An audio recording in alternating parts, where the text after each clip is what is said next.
asalaamaaleykum waa Pastef East Coast maa ngi leen di nuyu yéen ñëpp di leen ziar di ñaan yàlla suma kàddu yu fekk leen ci jàmm.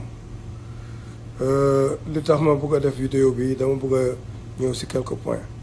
bu ngeen seetloo depuis quelques jours presse une bonne partie de la presse sénégalaise surtout tey ak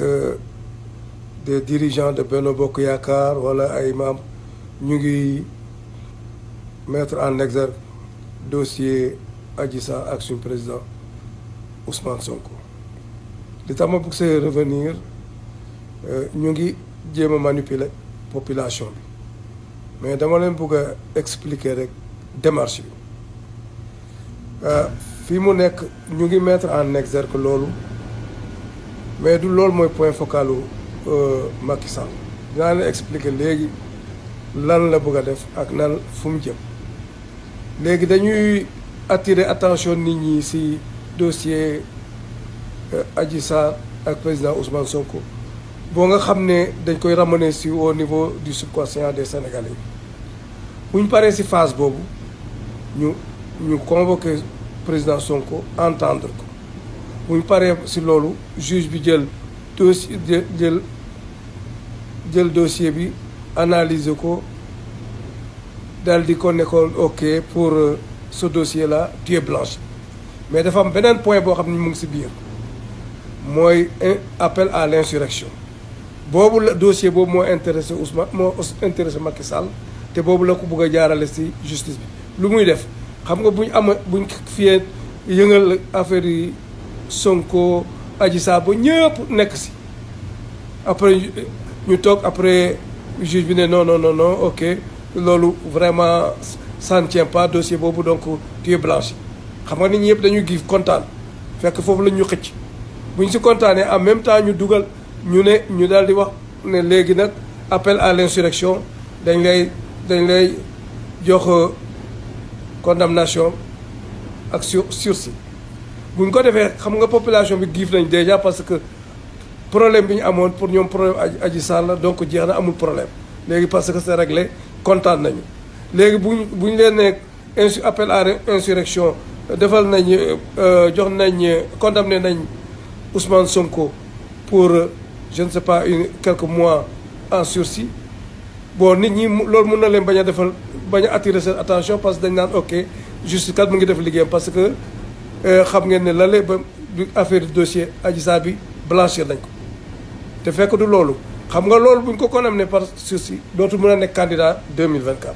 loolu mooy seen stratégie léegi bu nekkatul candidat 2024 léegi nit ñi duñ si attiré seen attention du si nekk. beneen affaire bi ñuy def mooy ragal naa ne pour amnistie Karim Wade ak Khalifa Sall boole seeg seen ñeneen ñi parce que ay faits la ñuy qualifier donc c'est des problèmes de détournement de deniers publics dañuy couvrir awa seen bopp ragal naa ne Benno Bokk Yaakaar mun na initier sax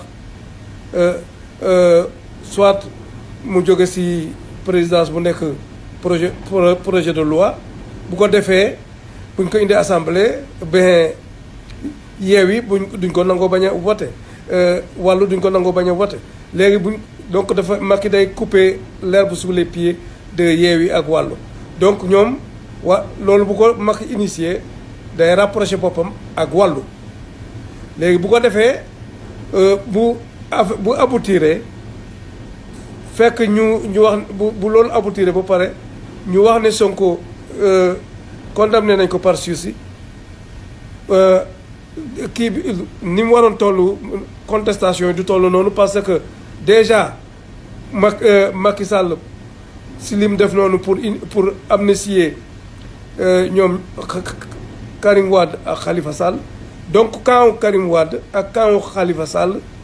bon dootuñu am tellement beneen engagement parce que considéré nañ ne léegi bokk nañ donc Macky va jouer rôle division dafay diviser léegi donc Yewwi si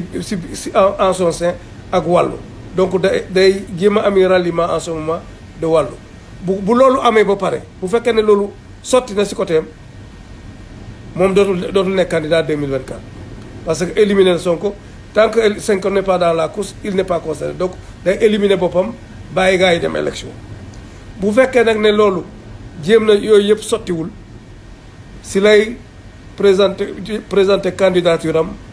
pour 2024 comme ça le désordre va régner dans le pays et peut-être que l'armée va prendre le pouvoir voilà le schéma c'est ça le schéma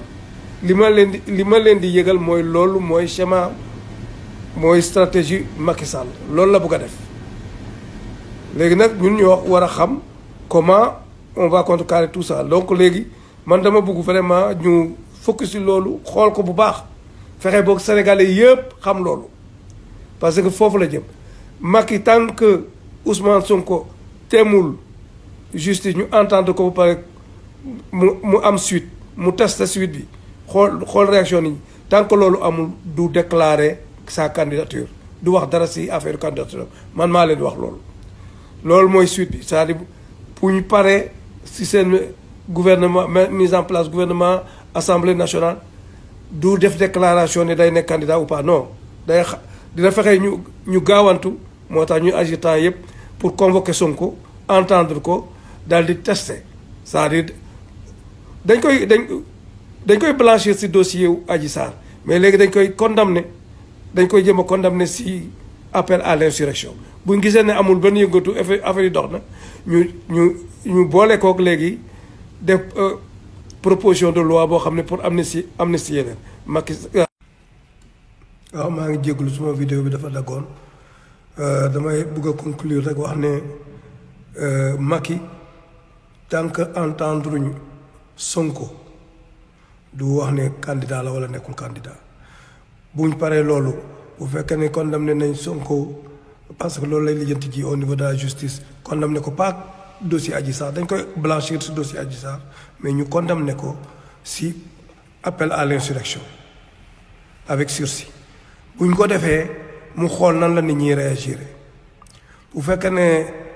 réaction bi gis na ne les gens les Sénégalais vont se soulever gis na ne ñi ñaa ngi yëngatu ñu teg loolu si suuf bu fekkee nag ne loolu jàll na